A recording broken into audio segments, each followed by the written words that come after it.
ఈ ఎన్నికల ఫలితాలు తెలంగాణలో బీజేపీ ఎదుగుదలకు ఆరంభం మాత్రమేనని అన్నారు రాష్ట్ర బీజేపీ అధ్యక్షుడు కిషన్ రెడ్డి.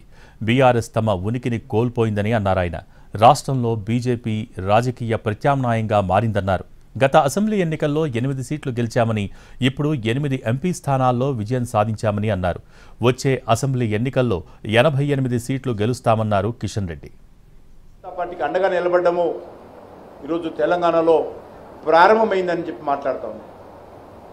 ఎన్నికలు భారతీయ జనతా పార్టీ బలపడడానికి తెలంగాణలో ఒక ఆరంభం మాత్రమే.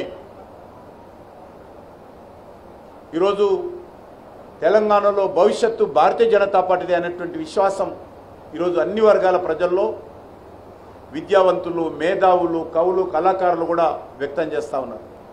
భారతీయ జనతా పార్టీ తెలంగాణ రాష్ట్రంలో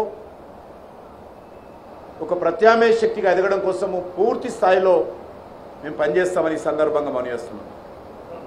గత శాసనసభ ఎన్నికల్లో 8 గెలిచాము, పార్లమెంట్ ఎన్నికల్లో 8 గెలిచాము, వచ్చే శాసనసభ ఎన్నికల్లో 8